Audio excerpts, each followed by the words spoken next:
Welcome to Pep Talks with Jeanne. I'm your host, Jeanne Pepper. I started doing Pep Talks as a way to inspire you to do intentional acts of kindness and to further the goals of #BlazeItForward.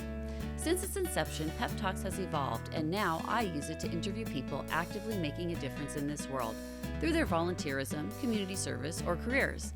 My guests are all here because they have dedicated their lives to making this world a better place. Join us as we delve into the hopes, dreams, and aspirations of these truly inspiring and hardworking people. This season, we will be using a panel format in some of our episodes to bring together synergistic guests to discuss topics that weave the social fabric of the world around us. Welcome to another episode of Pep Talks with Jeanne. Today, our guest is Bonni Pomush of Working Wardrobes. She is a professional do-gooder. You have been probably your whole life. You're a relatively new friend of mine. I don't know your story, so I am really curious and looking forward to hearing how we got here today, Bonni. So yeah, tell us about yourself. Oh, Jeanne, it's such a pleasure to be here with you. And I'm so grateful that you are using this modality to shine the light on, as you said, doing good in our community. It's important. We need more positive content. I want to see these types of things, even if I don't watch them because I might not care for the person who's on the show. Yeah. I want to know that people are spending their time to memorialize the stories of good people. Yeah. Because these stories are important. They're much more important than all of the tragedies that happen around us all day long, because those are just going to happen. That's part of life. But being good is a choice. And it's a choice that we all need to make and encourage our kids to make too. And anybody can make that choice. We've had people on this show that grew up in houses with gang members, and they made the choice to have a positive impact on this world, to not follow in that way. So that's what we're doing here. We're making sure that people that do great things are given a platform. Oh, I love that too, because I remember hearing this, like, you get more of what you focus on, right? And that this life is a bit of a magnet. When we focus on what's going well and what's going good and what people are putting out into the world that is positive and love-filled, that's more of what we'll not just see, but what we'll get. So I'm grateful for that focus too. At Working Wardrobes, we reach over 5,000 people every year, and our team of career navigators say this in a way that I think will speak to you when you were talking about making that choice, right? They'll talk about how clients will come and they want help. They want to be able to realize their potential, and they're facing all sorts of barriers to ultimately achieve what their goal is, right? Self-sufficiency, the ability to take care of our family, to create generational potential. And sometimes this is situational. Sometimes it's a crisis. Sometimes it's from go. There's a lot of things that have happened to get to this moment. And when they are hungry for change, she'll say, when they're hungry for that choice of a different tomorrow, that's when we are most able to be effective. That's amazing. What right? percentage of the people that you help are successful? Do you know? Well, success comes in so many forms, Jeanne, right? We talk often about the spectrum, and sometimes it's success right now while we're building long-term success. We sometimes talk about get well jobs, right? Where we are working right away on not just acknowledging and celebrating our assets, what we come to the table with, but then building upon them and discovering, okay, for right now, I'll give you an example. For right now, I can work in an IT help desk job, but my real goal is I want to be a data analyst. And so I can do this job for right now. And we call it a get well job because often it's sort of proving to oneself what you are capable of, right? And that consistency, the opportunity to show up as a better version of yourself each day, a little bit better, a little bit more. This is a part of getting well. And it's also a part of that feedback loop, that sort of what you focus on, you get more of, right? When you start to get that positive acknowledgement of, I appreciate what you did today. Thank you for your help today. Wow, you really made a difference today, right? You want to do more. You want to keep going. So that's something that our clients experience in a get well job, showing that they are mastering these skills and abilities and competencies, but also getting that feedback that they are capable and they are doing it and they're worthy. And while that's happening, we can work on the certifications, the trainings, the preparation for a longer term goal. So success really is defined in all these different steps and moments, bit by bit. We, I think, achieve success with 100% of our clients because of the way that we treat people. Working Wardrobes has a secret sauce. I guess it's not a secret if I keep telling it to people. But the secret sauce is really all about dignity. I believe this is really my personal true north. I think it's best said by Maya Angelou, and that is that people forget what you said, they forget what you did, but they never forget how you made them feel.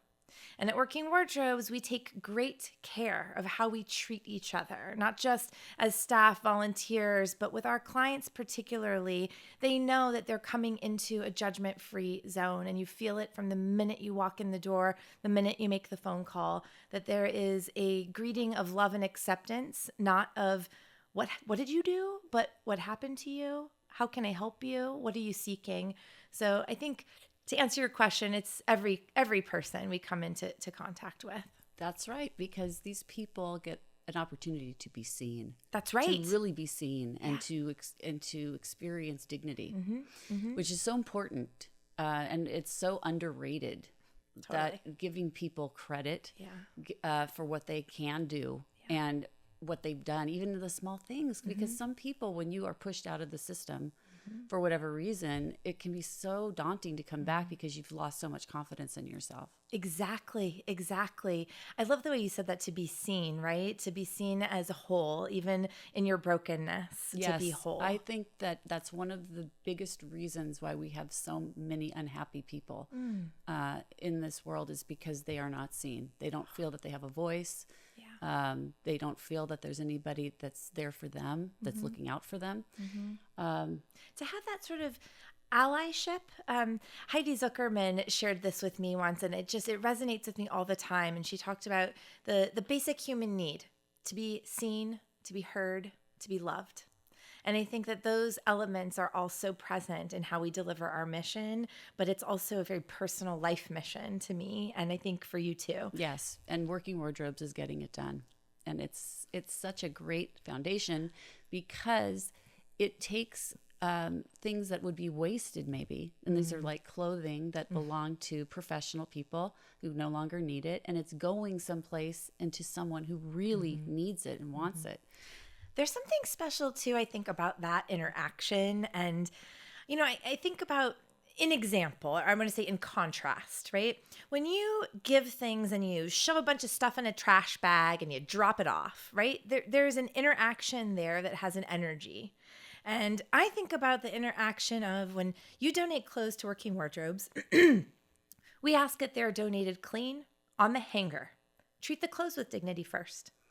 Second, you just said it. You know that ultimately this donation of clothes, shoes, purses, jewelry, all these things, they're donated with the energy and the intent that you want someone else to get to be a better version of themselves with it, right?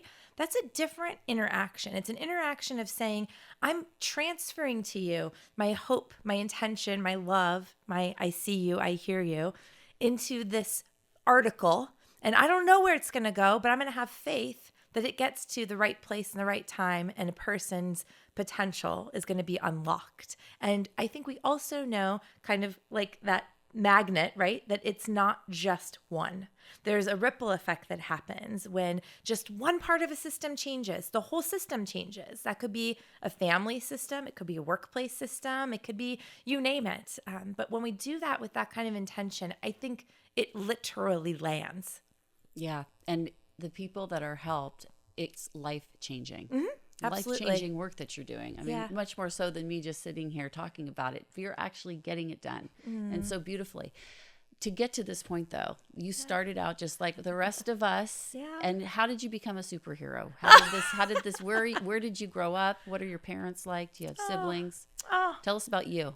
Well, thanks for asking. I'm actually from Mesa, Arizona. It's a suburb of Phoenix. And it's funny because often people ask where I'm from and I say Phoenix, but I never lived a day in Phoenix in my life. I'm an only child. I was raised by two amazing, who are, my heroes, people who are actually, miraculously still married and still living in the same home that they raised me in. This is so anomalous. So I don't take that for granted. I think, both of my parents came from really tough backgrounds, and there was a lot of trauma there. And they both approached parenting and life with the sort of same idea as working wardrobes, and that is, we can do better. We want to bring our best self into the world, and we want to bring our best self into a smaller human. And I think, my mom probably would have had gaggles and gaggles of children, but thankfully my dad was not of the same idea, because as a child, I didn't want to be an only child, but today I'm really grateful, really grateful. We were a Jewish family in a predominantly LDS community, and it was such a different way to grow. I didn't know any different, but it was a different way to grow up, because here we were a minority group, and also, in a very minority-led organizational, community. So it was an interesting thing to have that be a really big part of my life growing up, and sort of these messages about making the world a better place, these messages about really taking responsibility and ownership for our ability to make a difference, and that we are not exempt from the work, that we are all absolutely obligated to do this. And this idea that we should all be independent, self-reliant, but yet community-minded, right? That those are sort of two sides of a different coin, or the same coin, but two different sides of the coin. So I think all of that really informed my worldview, meaning I really grew up with this idea that it was up to me to be, to unlock my own potential in a way that also invited and inspired other people to do the same. And that this collective, that we are all a part of this collective, that we each have responsibility for helping the collective. Yeah, it's really interesting. Now, when you talk about LDS, you're talking about the Mormon community that you lived with. And Mormon communities are known for being very community-based, very kind, helpful. And I know from my friendship with someone in LDS that they love Jewish people. It's, just part of their own canon. That's just part of who they are, and very welcoming, very caring. So that probably informed your childhood as well, living with these lovely community-based people. Very much so. Yeah, very much. That's really great. So you grew up as an only child, and what happened when you went away to school? Were your parents sad to see you go? Where did you go to school?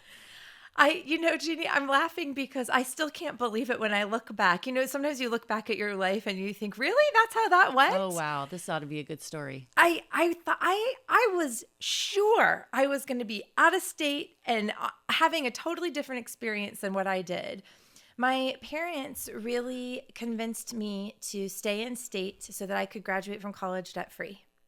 And I did not really understand the value of that as it was happening, because, my teenage mind had a different focus, right? I was not worried about my long-term future. I'm still invincible at that age, right?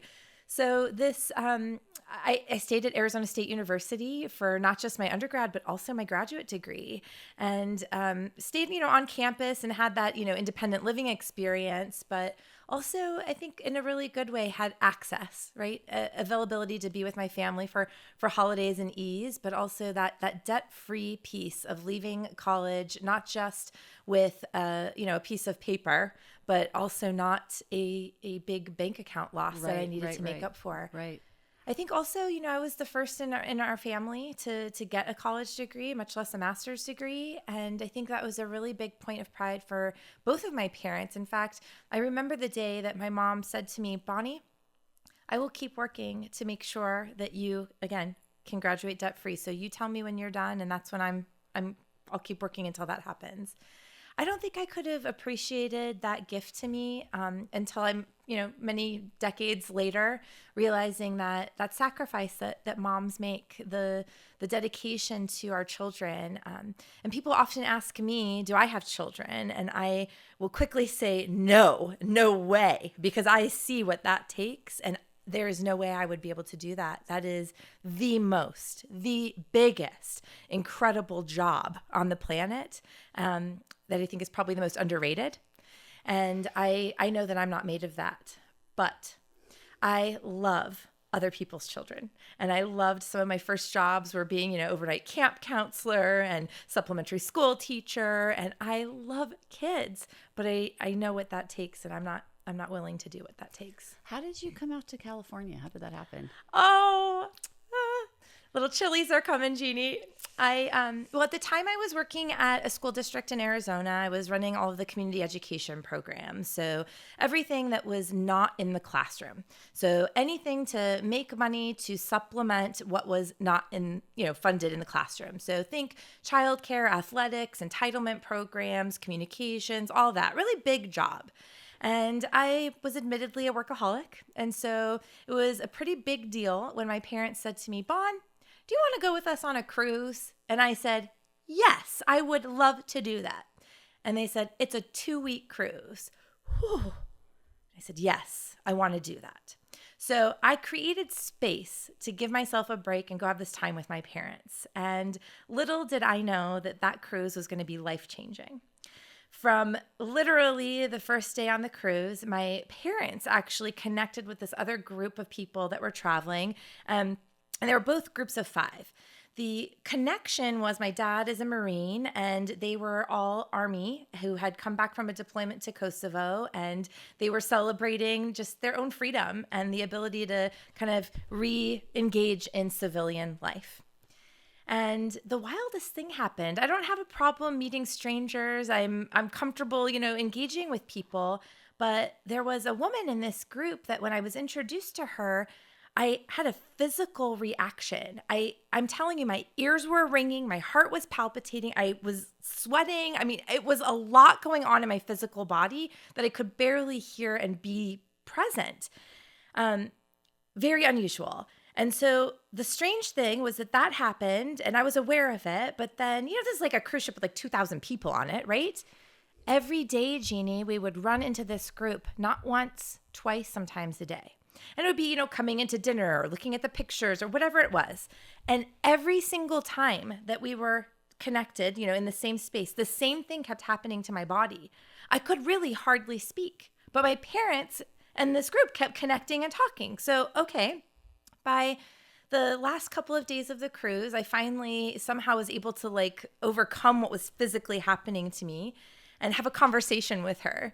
And I was blown away. Well, it turns out that this became my future wife, and Patty is the reason that I came to California. She is a native of California. So when we got off of that cruise ship, she drove 45 minutes from Long Beach, to Fountain Valley, and we went to Arizona.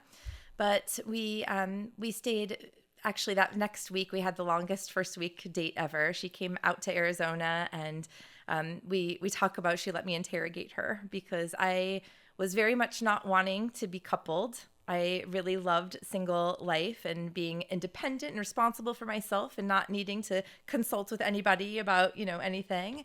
And this was really blowing up my life plan. But during that week that Patty let me, as we jokingly say, interrogate her, I couldn't find anything wrong with her. She seemed to be the perfect match for me. And so it took a while, but 4 years later, I moved here, and my only regret is not doing it sooner. Oh, wow. How old were you when you two met? 27. Okay. So it was the right time, too. I don't know. Is it? Well, I think 27. What did I know then? But I think I had pretty good judgment. It's just surprising. Right? Well, 27, that seems like the right age. Does it? You've had time to experience life. You've educated. You've been independent. So yeah, that's really interesting. It seems like, how much do you two have in common? Was there something besides you both were attracted to each other? What is it? There are so many things. I think really where the root of it is values and about who we are as people. Patty would, she was a flight medic in the Army. She would do anything to help someone. I often think of her as an angel with, human form, because that is clearly her purpose in the world, is to be helpful. And I resonate with that in a different way. I don't have that medical training or I think, Patty would drop anything and I'm a little bit more regimented about it. But that value of we're really here to help make the world a better place. How can I be of service is fundamental to our partnership. Yeah. I also think that I mentioned this like with the Maya Angelou quote, and I think both Patty and I care deeply about how people feel and how we interact. And we're not perfect, but we want so desperately to lift each other up and to lift other people up. And so that's been really core to who we are. And I think another part of that is family. It's really important to us. I have a lot of friends also. I mean, obviously as an only child, right? I've adopted many people as my family. And I think we both have a deep commitment and loyalty, a bit of responsibility that we want very much to take care of and be a part of those relationships. So I think that was where it really started. And then, we enjoy the same things, right? Like we love travel. We love the beach. We love to discover new places together. And actually, during that, 1 week of interview, one of the deal breaker questions, well, actually, I'll share with you too. One of them was, Bonni, will you live in California? And Bonnie said, yes, that would be phenomenal. I don't think I would have had the gumption to do it on my own. But the second thing was actually about my Judaism. And that was that, Patty grew up in a Christian family and Christmas is a highlight of the year. And one of my deal breakers was I wouldn't live in a home with a Christmas tree. And she really had to grapple with that. And part of it was like, why? Why does that matter? It's just a tree. And I'm, able to share with her that I love the beauty of it and I love to see them and to visit them, but not in my home. Like in my home, it's my sanctuary. And that's a place where I don't celebrate that holiday. And she had to really think about that one. And we negotiated. And she said, all right, if I could have a tree in the garage, would that work for you? And I said, of course, yes. I'm telling you that because I think that we both came to the table with who we are, but also a willingness to accommodate and see and love the other. Yeah. Ultimately, to my absolute surprise and delight, do you remember when all the ancestry stuff started coming out and people started taking the tests? Well, Patty took the test first, and we got the biggest giggles out of it because her percentage of Ashkenazi Jewish descent was higher than mine. So what? Yes. So she ended up discovering her family lineage. She did all this research. She even found the records of when her family came over to Ellis Island. And she never knew? No clue. Never had a clue. Found the record where her great grandmother is listed as, country of origin, Hungary. And I think it said ethnicity or something. And it said Hebrew. And just blown away. But then Patty started a course of study and ultimately ended up choosing to own her Jewish, lineage and became Jewish. I just still can't even believe that happened. But it was another point of where our values were aligned. Everything that she learned and saw and experienced through me with Jewish culture became like, this is me. Like, how is this not me? And then discovering that it is her was just, an incredible joy. That is really interesting. And do you believe in coincidences? Not really. So you think that there was a divine plan maybe? Or that this is a message to you that you found this woman on a cruise ship in the middle of the ocean? Jeannie, I believe in free will, certainly, but I believe that we have sort of mile markers that we will arrive at in life and that there's a lot of ways to get there and that somehow, some way that we were going to end up together and it just happened to be on this cruise. And it took 2 weeks for me to warm up to it, So it had to be on a cruise for that to work out, right? Wow. How long did it take your parents to warm up to you being part of the LGBTQ community? It's a great question. I don't know. I think, in the beginning, I'll tell you a funny story to illustrate it. Before I met Patty, before any of that, I was at dinner with my mom and two girlfriends, and they're a couple, and my mom and I were there. And we were drinking margaritas, and my mom asked one of them, "How did your parents take the news when you came out to them?" And my girlfriend, who was just, I don't know, a little bit of a smarty pants. She knew that, she knew that I wasn't straight, but she knew that I had not formally come out to my parents. she swirled with her straw, her margarita, and she looked up at my mom and she said, well, what would you do if Bonni came out to you? Now I am sweating bullets in my chair. And my mom really thoughtfully also stirs her drink. And she looks up and she says, I wouldn't be surprised if Bonnie's already mixed it up. We howled with laughter, but I think what I'm trying to tell you is that I think my parents probably knew before I ever said anything. And the first time that I ever said anything was, Mom, are you going to be okay? Because I'm not going to give you grandchildren. And I know she was disappointed, but she loves me so much that her response was, of course it's going to be okay. It's your life, right? My father, on the other hand, I think really understands gender and sexuality on a much broader spectrum. And I think that's because of the career he had in law enforcement, and he had developed an expertise in sex crimes. What a terrible expertise to have, but thankfully, he had the ability to navigate that with so many people and to do it in a way, like we were saying, where he would discover who a person is and not make assumptions. You want that in a detective, right? You want a person who is open-minded and is open to what are all of the possibilities before we decide and figure out what the clues tell us, right? And I think my dad, because of that, really his mind frame and the way he sees the world is that there's a lot of possibilities. Let's discover what it was. That he was open to just like, oh, that's a part of you. Let's discover that too. And also on a spectrum, knowing that there's not anything that's really one way or the other, that it's fluid. Yeah. And that you were lucky to have parents that had wide eyes. Right? Yeah. And really with lucky. one kid. I mean, that's a lot of eggs in one basket. Yeah. You must have had a lot of fear about coming out to your mom, maybe. Not your dad as much. Jeannie, I think I still grapple with, I don't want to disappoint my parents, right? Like, don't we all feel like that? I want you to be proud of me. You're a perfectionist too. Totally. But the question becomes, what is perfect?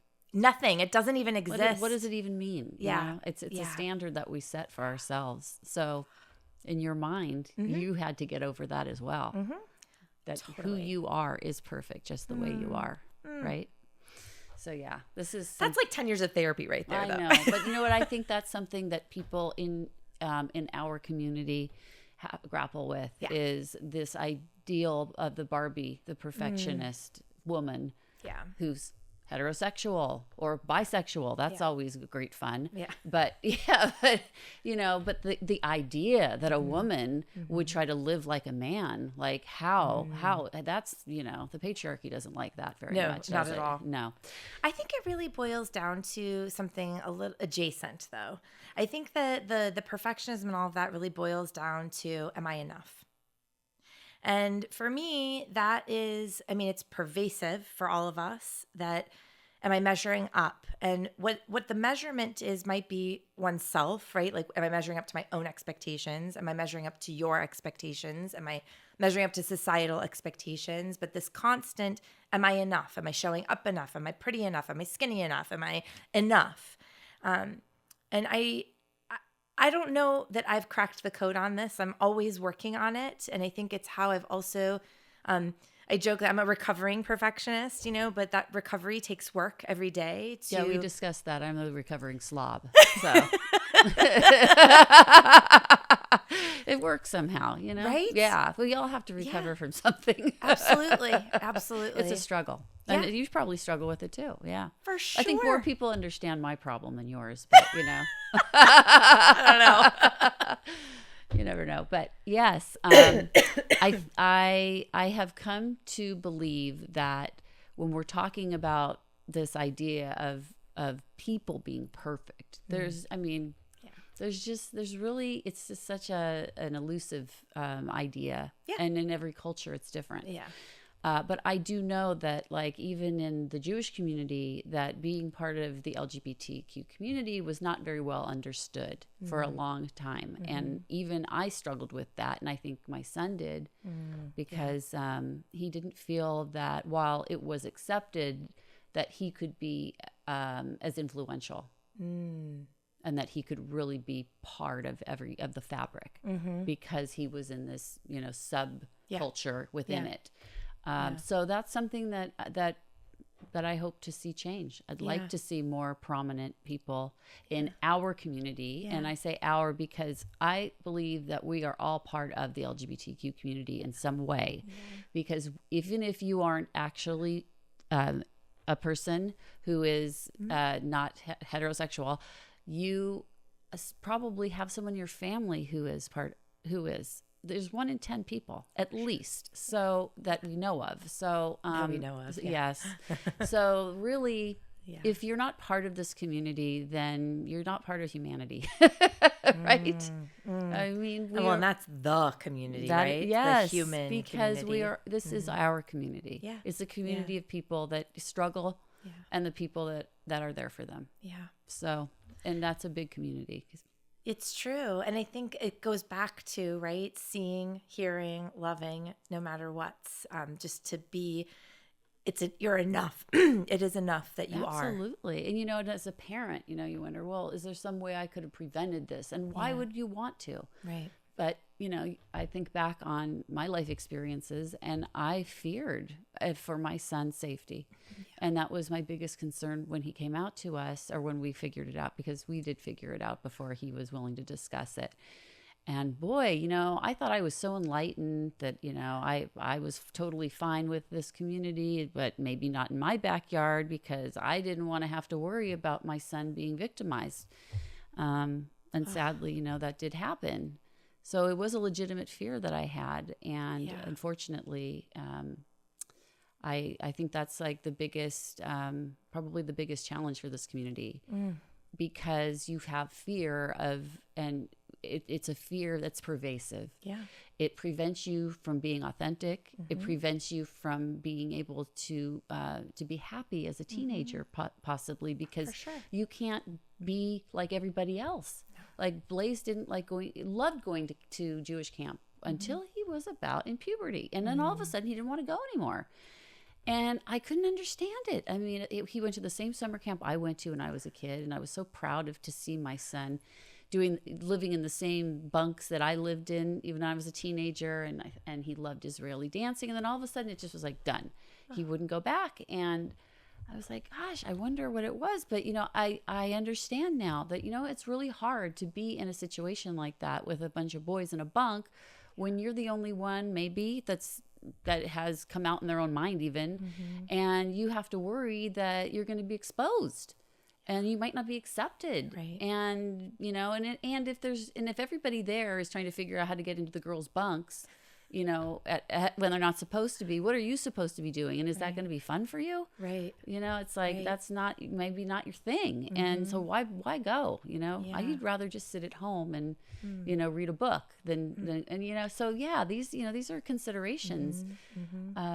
And it's something that as parents that we have to be sensitive to, really sensitive to these things as our kids are becoming teenagers. This is, again, I could never be a parent. That is a huge, tall order to be able to be that tuned in to your kid and to know what's happening. I didn't understand it at the time, Bonni. It took many years for me to understand what was going on. But in the meantime, what do you think was happening at our house? There was a lot of, why don't you want to go to camp? And what are you going to do this summer? And, a lot of that stuff going on. And, oh, great. Now we're not going to get 3 weeks with him out of the house this summer. But whatever it was, it's like, it wasn't so easy then for me to say, oh, maybe he just wants to go to a camp for kids that are LGBTQ, because, honestly, I don't even know if that exists. That's a great question. And I don't think that there are very many 13-year-old kids that would say, hey, Mom, I need to go to a camp with kids that aren't heterosexual. Right. I don't think that's going to work. So, it's just, these are things that we're an evolving world. And it's something that will, I'm sure, be addressed. And I hope. I just heard this term this week, and it really is so fitting to this moment, because the term that I heard this week was poverty of the imagination. Wow, that's it struck me. It is, because I think as you're describing Blaze and your own experience, right, that this idea that he didn't see it He didn't know it was possible. There wasn't, the LGBTQ plus camp down the street that he was aware of, right? He wasn't seeing it. So there is a poverty of imagination in knowing that you're not alone, a poverty of imagination that there is something else possible. And I think, again, going back to working wardrobes, I think about that all the time, that we are like helping people discover what's possible. If you've not seen that modeled for you, if you haven't had that in your home, if you haven't had that in your relationships, if you haven't seen yourself on television, right? We hear that often. If you haven't seen it, you don't know it's possible. Our brains actually work that way. We cannot actually predict with accuracy if we haven't experienced it. And so if we don't have any reference point, how could we possibly know? How could he know? He couldn't. Yeah, absolutely. And this is a struggle for every young person in this community, which would explain why our community has the highest rate of teen suicide, which is so sad and so preventable. It is. So preventable. So there are a lot of great organizations here that are trying to help kids with that, like Radiant Healthcare. Yeah. We are partnering with Patrick's Purpose Foundation to address this particular issue. Fabulous. And I'm going to have Kim on my show, I'm hoping. Oh, I hope so too. I would love to have her here. Yeah. Do you want to just discuss for our audience what that is all about or what happened? Oh, I'd be happy to. Yeah. It starts also with tragedy, right? Yeah. That Patrick died by suicide, and he left these letters sharing what his plea was to the community. And his plea was to understand that there's not a cookie cutter way to succeed, that there are so many different routes to what is possible to unlock a person's potential, that not everybody is on the Stanford track. And his call to action, the way that we are helping Kim and Patrick's whole family and the foundation really answer that call, is working wardrobes to create, with a third partner, Be Unbound, a relational database. And the relational database will be people like you and me who raise our hands and say, digitally, but we'll say, I'm open to providing informational interviews, job shadowing, mentorship, come explore, career, this, whatever I do with me in this way. And to then literally that database be accessed by our clients. And we're starting with youth, to literally match make those opportunities with youth who are seeking them, so that you can early on not just learn about, read about, see it, but go explore, have an experience, get into the career navigation earlier, so you can discover just as importantly what you want as what you don't want. Right? This is so important, because I think that you hit the nail on the head, that kids nowadays, they see or may believe, because they, especially people maybe that live in these affluent areas like we do here in Orange County, that the only path to have the success that their parents had was the college track. Right. And that is definitely not the track for all people. And it can't be, because we still need people that are creative people, that are, and you can go to college to be a creative person, but not everybody needs to or can. Right. That is a creative person. So, we have to accept that there are creative jobs in automotive, in carpentry, in so many vocations that are so underrated now. Right. And require so much skill and so much education, really. So, and I think that probably, I'm guessing that this organization, this project, is to try to help those kids that aren't on that track, the Stanford track. Yep. Where do they fit in? And if you don't see a place for yourself in the future, that shouldn't be a reason that a teenager decides that they're going to end their life. No. Because there is a future for everyone. Yes. And it's, this is such a tragedy what happened to their son, too. Yeah. It happened right around the time Blaze disappeared. That's right. Patrick disappeared the same week that Blaze did. And sadly, he was discovered in the neighborhood. He had committed suicide, And our hearts go out to the family, because they have done so much to honor their son and their love for him. So, Jeanne, take a look in the mirror, because they also have been creating through community that kind of healing, just like you and Gideon, right? Making Blaze's memory a blessing by having people blaze it forward to bring more kindness and love into the world and to let people be seen, heard, and loved, right? Yes. And to also acknowledge what is possible when we come together around a solution